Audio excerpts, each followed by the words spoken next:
Les CIQ représentent aussi les 111 noyaux villageois de Marseille, sont censés représenter. Et je salue aussi le travail, parce que je vais très souvent, je parle beaucoup, hein. Donc je vais essayer de faire vite aussi, voilà. Donc je rencontre aussi des gens de CIQ qui sont très sympathiques, avec des habitants, des Marseillaises et des Marseillais qui viennent dans ces CIQ. Malheureusement trop peu, parce que beaucoup de gens ne sont plus intéressés ou moins intéressés à la vie politique, à la vie de la cité, parce que justement ce système clientéliste que beaucoup de Marseillais ressentent, eh bien, les a un petit peu dégoûtés de venir, et justement, alors que ce sont des lieux qui sont des lieux de débat et que des lieux de participatif, et effectivement des lieux où il y a des CIQ qui font un très bon travail. Et il y a des CIQ aussi qui malheureusement, eh bien, se laissent happer.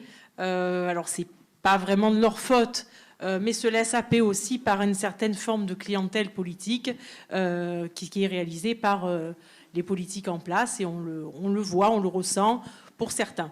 Et ce qui est dommage, parce que ça obère un petit peu le travail qu'ils font tous les jours avec les habitants. Et là, il y a un mot qui me choque derrière, c'est le mot client. Pour moi, un Marseillais, c'est pas un client. Je suis une Marseillaise aussi. Je suis tête de liste, je suis effectivement tête de liste pour le Rassemblement national pour Stéphane Ravier dans le 9-10. Je suis marseillaise, je vis ma ville. Et pour moi, un Marseillais, les Marseillais à qui je m'adresse sur le terrain tous les jours, le mot client me choque énormément. Voilà, je crois que les Marseillais sont avant tout des... Je crois que c'était un peu le but. Voilà, mais oui, non, mais il faut quand même le souligner. Il faut le souligner parce que c'est vrai que bon, c'est un mot et pourtant...